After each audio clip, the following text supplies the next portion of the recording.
Peace be upon you and welcome to Connect Quran.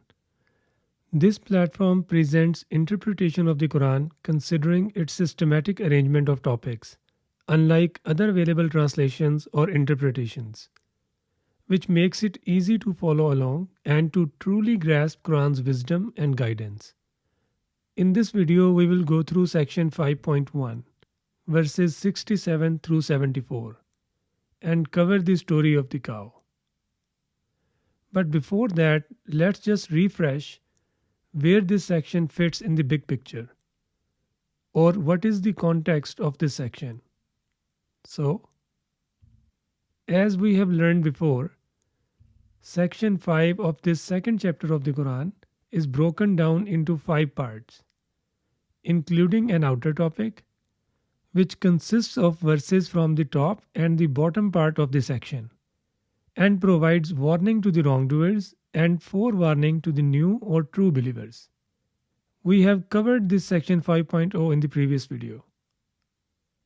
The inner topic consists of 4 interconnected subsections, outlining the required actions for the wrongdoers to mend their ways and the required precautions for the new or true believers to avoid failure. In this video, we will cover the first subsection, which is 5.1 with verses 67 through 74. This slide is just for your reference, and here are some keywords for you to look at. Now let's begin with the translation. أعوذ بالله من الشيطان الرجيم وإذ قال موسى لقومه إن الله يأمركم أن تذبحوا بقرة.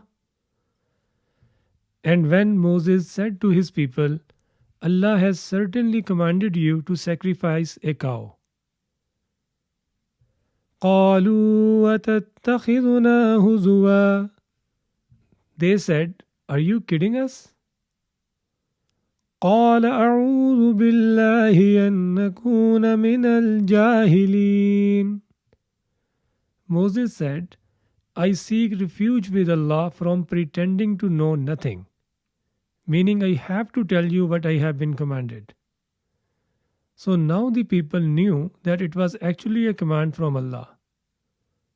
So, what could have been the best response of these people if they were true believers, aiming to please Allah? Well, it must have been doing the best they could do by sacrificing their favorite cow. But here is how they responded. قالوا ادع لنا ربك يبين لنا ما هي. They said, call upon your Lord for us.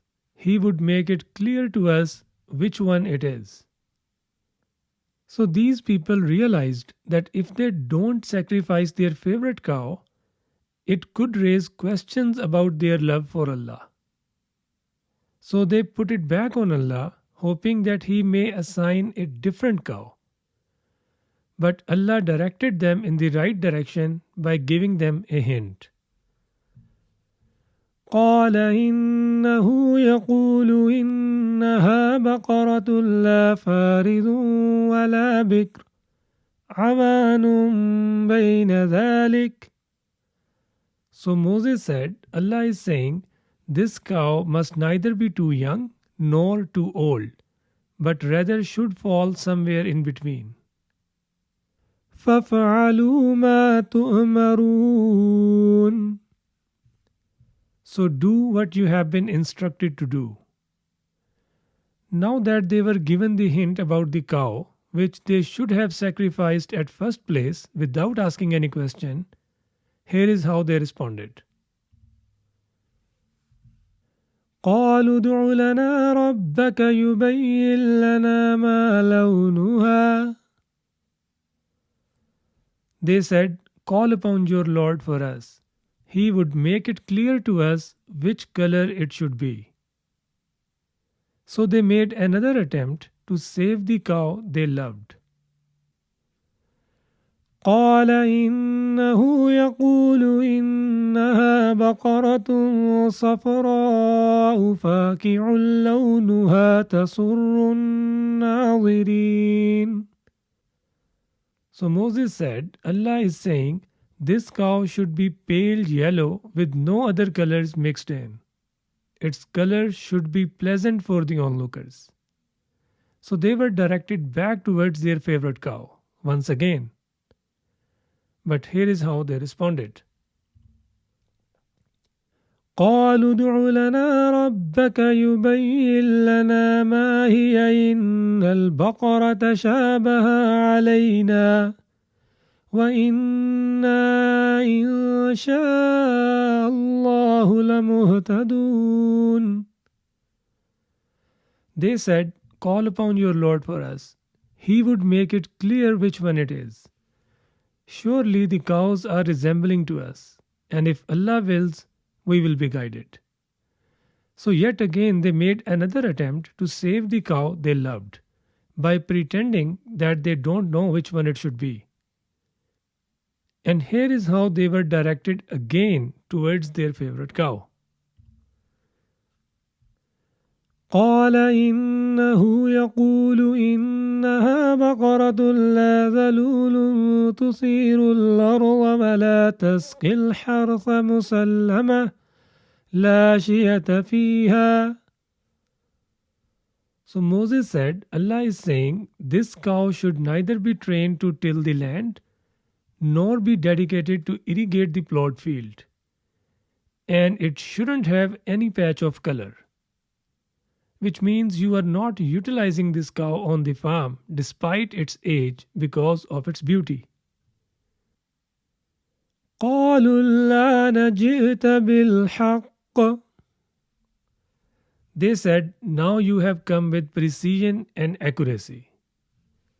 فذبحوها. So they sacrificed it. وما كادوا يفعلون. And they almost did not do it. They were pretty much forced to sacrifice their favorite cow. This story provides us two guiding principles.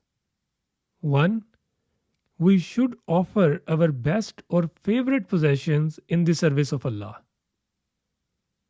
And second, we should do the best we can in the absence of specifics, being mindful that Allah knows what's in our hearts. And this story has also highlighted a required action for the wrongdoers, that they must refrain from making excuses for not following Allah's guidance.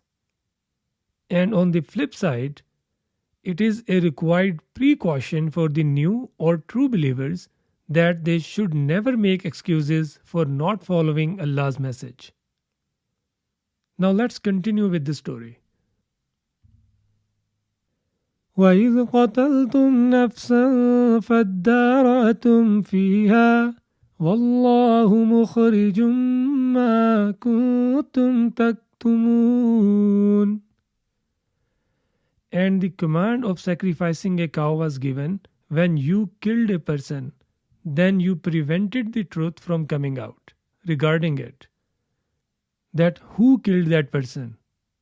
And Allah brings out what you suppress, meaning the truth.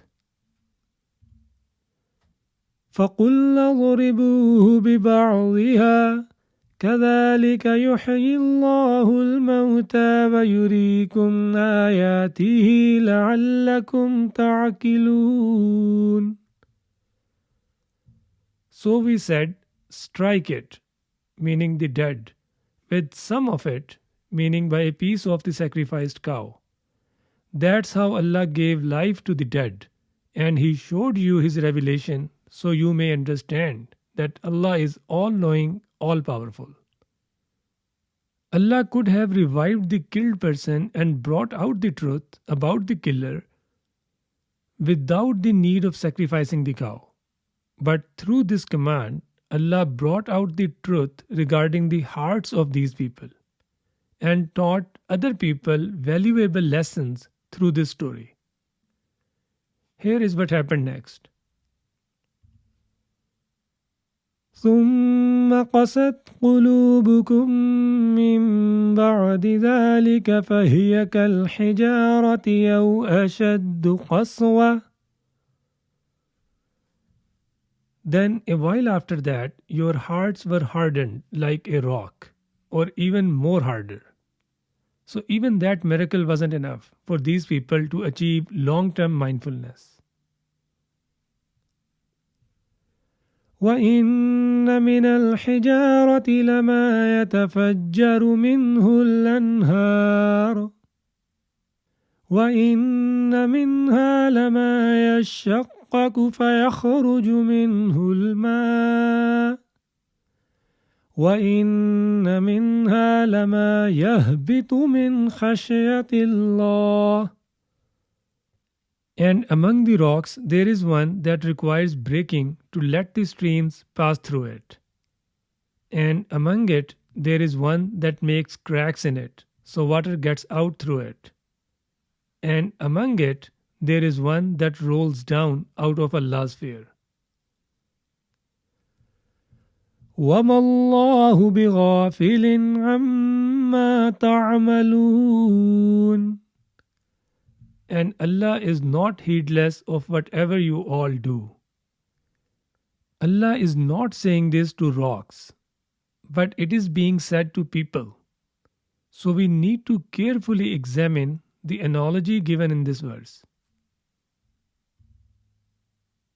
So rocks were associated with streams or rivers, and there is two-way interaction between them, which means rocks can impact flowing water, and flowing water can impact rocks. Likewise, hearts were associated with Allah's message, and there is two-way interaction between them, which means hearts can impact flowing Allah's message, and the flowing Allah's message can impact hearts. Flowing Allah's message refers to passing of the message from one person to the next. And this can take different forms, as described in the verse, with the analogy of rocks and streams. Let me explain what does it mean. So 4 types of rocks were described in that verse. And we are going to see what impact these rocks can have on flowing water, and also what impact the flowing water can have on these rocks. So a solid rock stops or holds back the passing of the water, whereas the water does not have any impact on it, so it stays at its place. And we know that we need more solid rock to divert water than to stop it, because diverting water requires withstanding the force of the water flow and redirecting it in a controlled manner.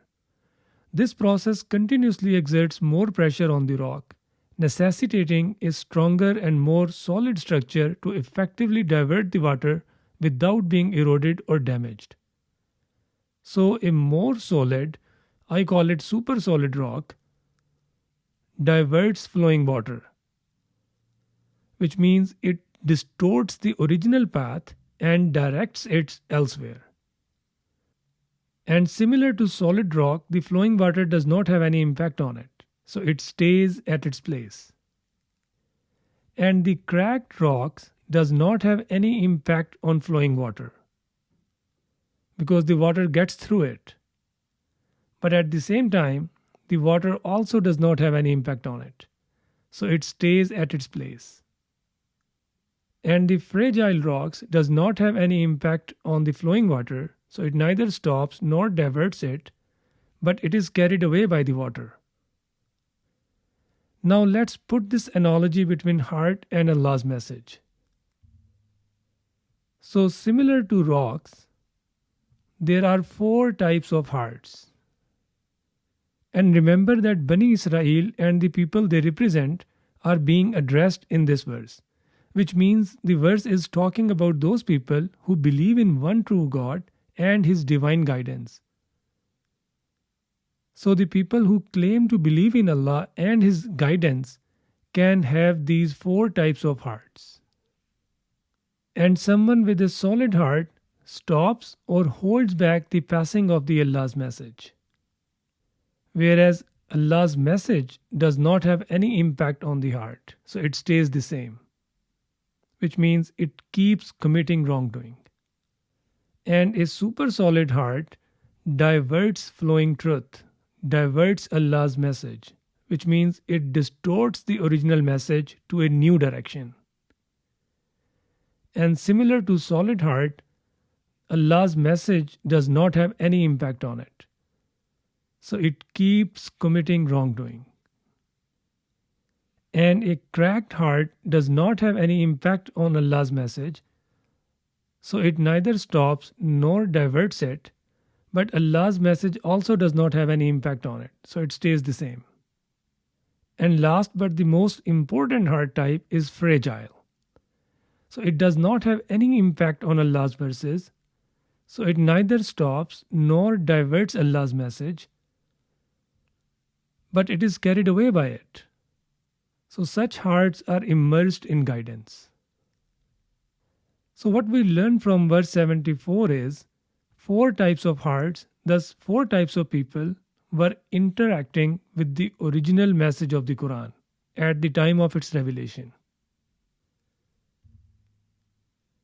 Which means the original message of the Quran was going through different treatments at the time of Quran's revelation to Prophet Muhammad. So, people with solid hearts were intentionally stopping passing down the message to other people. And people with super solid hearts were intentionally distorting and then passing down the message to other people.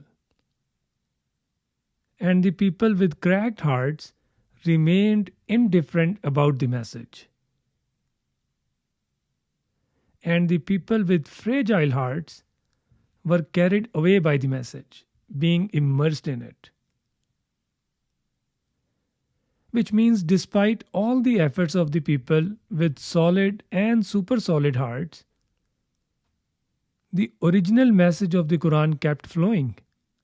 And it has been established earlier in this section that Allah brings out the truth, no matter how hard people try to hide it.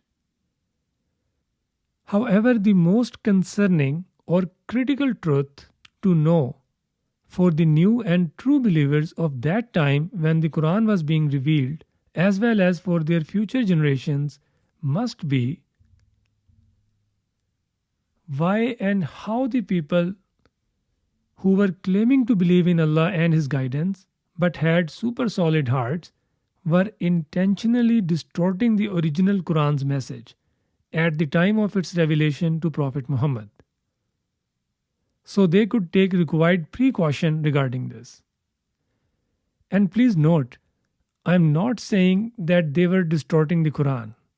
I am saying they were distorting the message of the Quran. And these are two different things. And we will find answers to these questions in section 5.2 in the next video, inshallah. Please like and share this video to support the content and subscribe to the channel for staying current with the updates.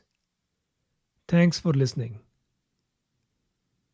And for those who are here for the first time, this channel Connect Quran is dedicated to developing a better understanding of the Quran by delving deep into its structured topics with remarkable compositions.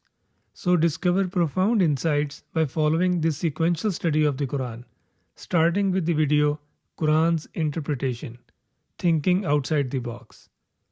Thanks again for watching the video. May peace and blessings be with you.